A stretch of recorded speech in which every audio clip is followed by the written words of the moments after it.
Hello, everybody. This is the Popper J, and I am back with Pioneer Mill. This is a homebrew version of it. I don't know if there's a more tuned version already out there of it. This one is going for 200 and about 250 bucks right now. But mostly all that money is in the mana base, which is about a little over like it's $80. Yeah, it's a $70, $80. Yeah, it's about $80. While Thoughtseize is 120. So it's a $45 deck without a great mana base in Thoughtseizes. But with the perfect mana base in Thoughtseize, it's 200 some dollars. So take it how you want it. You can replace Thoughtseize with a Duress or something of that manner, and you can just replace the mana base with some other cards. Keep maybe Fetid Pools because the cycling is good, and replace these two, and that'd be really good. But starting off with the creatures, Merfolk Secretkeeper. This is one of the adventure cards, so it's a 1 mana 0/4, but as one of the adventures, you can pay a blue, and target player puts the top 4. This is really good against aggro decks or decks that are putting down creatures with power 3 or less and stuff like that, and they're trying to hit in. It's basically going to give you some life while protecting yourself. Same for Wall of Lost Thoughts, except it doesn't actually do anything. Like it doesn't have the adventure, so you have to always play it on turn 2. But it will enter and it'll mill the top 4. So those are our mill creatures. We only run 7 creatures. We just need enough to put down a board and not die. Planeswalkers, we have 2 Ashioks. This card is actually really good. So for 3 mana, you get a 5 loyalty Planeswalker.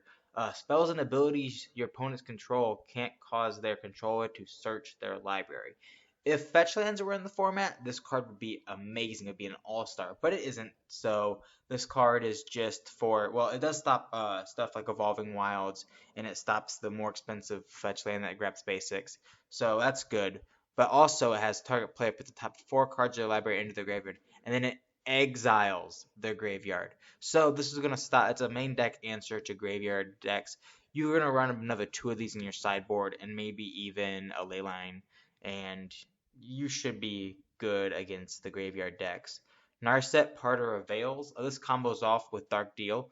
Oh, not really combos off, but it has a really good synergy with it. So another 3 mana 5 loyalty planeswalker. Its -2 is look at the top 4 cards of your library. You may reveal a non-creature, non-land card from it, and then put it into your hand. Why this is good? It stops their opponents from opting on their turn. It stops them from drawing cards on their turn.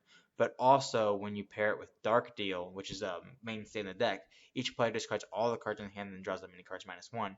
Narset will make sure they always draw 1 card. And it can help find the Dark Deal, so it can lock them out of the game really quickly. The spells, we have Ops, and we have Thoughtseizes. Thoughtseize is going to stop them from playing the turn 1, turn 2 card that might throw us out of the game. It stops us and makes sure we can keep our life total high enough so we can get the mill plan on board. Whenever you're playing black in this format, you want a Thoughtseize like effect, and Thoughtseize is the best of the Thoughtseize effects. Bontu's Last Reckoning. You might want to play Languish. Depends on how you want to run this.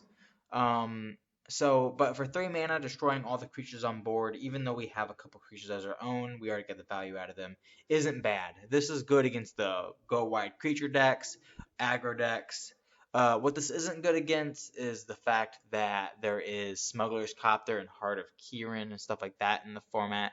So there are some things this doesn't hit. We also don't have a really great answer to Planeswalkers. By that, I mean we have no answer to Planeswalkers. So maybe you want to run the Lifelink Murderous Rider instead and just try to kill off the creatures as they go. But I like Bontu's Last Reckoning. It's really good against creature decks. We already talked about Dark Deal. It's just even without that ability, it also combos off with Fraying Sanity and Sphinx Tutelage. We'll get back to them in a minute. But it's just a really good card in my opinion. It does hurt us more than them because we end up spending 2 cards to their only losing 1 card. But sometimes they'll just draw a whole bunch of nothingness, so that is good. Breaking and entering, it's 2 mana with the breaking part, and they will mill 8. 2 mana mill 8. There was already that 1 card, Glimpse the Unthinkable, that would be played in Modern, which is 2 mana mill 10. Cutting off 2 to be able to play it in this format, I think that's just fine. Um, so I think it's worth playing here. Fraying Sanity, 3 mana, Aura Curse when you enchant the player. At the beginning of each end step, enchanted player puts the top X cards of his or her library into their graveyard, or X is the number of cards put into that graveyard from anywhere this turn. If they play an instant or sorcery, they're going to have to mill another card because of it. If we board wipe and they have 3 creatures die, they're going to have to mill another 3 cards. So no matter what, every time something hits their graveyard, it ups this and helps mill for this. These stack as well, so you can have 2 of them on the battlefield. One of them will trigger, and then you get double of that one's trigger. So let's say they lost 4 cards. So the first Fraying Sanity says, "Hey, mill another 4 cards," and then the next Fraying Sanity says, "Hey, mill 8 cards," because he already milled 4 cards. I believe that's how that works. If that's wrong, correct me, but I believe they stack, and that's amazing. And also, when you run it with Dark Deal, it will have them discard their hand, meaning they're going to mill a whole bunch more. And it can also be found by Narset, Parter of the Veils. Sphinx's Tutelage, 3 mana. Whenever you draw a card, target opponent puts the top 2 cards of his or her library into his or her graveyard. If they're both non-land cards that share a color, repeat this process. Okay, so it can sometimes every time you draw a card mill more than 2. So sometimes you can even mill up like a 6, an 8 if you're really lucky. But the good thing about it is if you use a dark deal and you draw 4 cards. Let's say we have a still open hand right now. You draw 4 cards.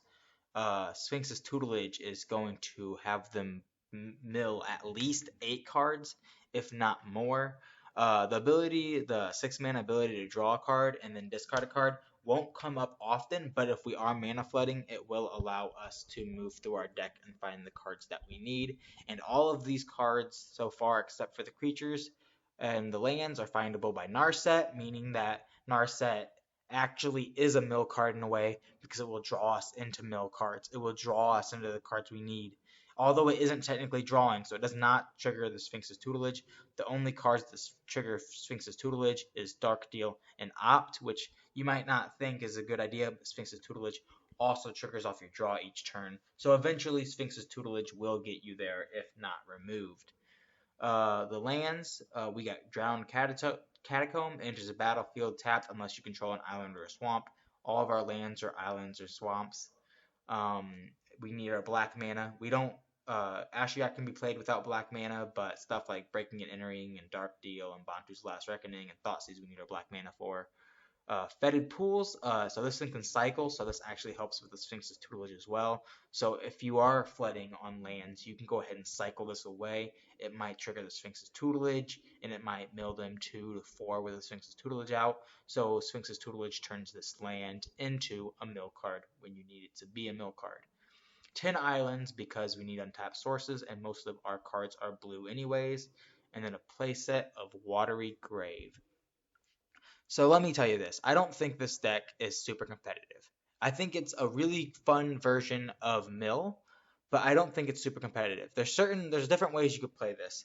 You could go Bant, and you could play some cards that care about enchantments, and there are plenty of Mill enchantments throughout Magic's history. You could double down on the Dark Deal plan, and you can grab a Waste Knot and put it in the deck. Waste Knot it triggers whenever they discard certain kinds of cards, and when Dark Dealing, because they discard their whole hand, you will get a whole bunch of triggers off of it. It's a good win con, but it's situational. If you're trying to win with Mill and you draw a couple Waste Knots, how are you supposed to win the game? Because Waste Knot does not mill your opponent. This deck, the good thing about this deck is it is focused on milling them 100%. Some versions will have creatures that will come down and they will be really good after they've been milled so much, and it'll be really big creatures. You should play those. I mean, they are pretty good, but for this style I have right here, there's no need. This version just wants to border itself up, make sure your opponents can't kill you, then lock them down and mill them out on turn 5 and 6. Bontu's Last Reckoning is supposed to double down on that idea because we don't want them to have a board. We're going to punish them for developing a board. This deck is probably really a bad against a control style deck due to control being able to counter our best cards and go down to like 20 cards in their deck and then just play a threat and beat us. We're going to be fighting like to get our Bontu's Last Reckonings, get down our Narsets, search for the cards we need, try to get our combos off with Narset and Dark Deal. Combo decks, even though this isn't really a combo deck, it has combo synergy, usually are bad against control anyways. Against aggro, it's a 50-50 shot in my opinion. If you can get down some early creatures and block their stuff and not die to them while you put down Ashioks and Narsets, you should have a good deal. I mean, Thoughtseize isn't great, but it will also take their best stuff. Bontu's Last Reckoning will stop their whole board. Like if you're going up against like a Goblins deck, people are brewing that right now. It could win you the game. But yes, this has been the Popper J MTG. If you like the video, like the video. If you want to see more trashy content, not context, subscribe, and I'll see you guys in the next video. Goodbye.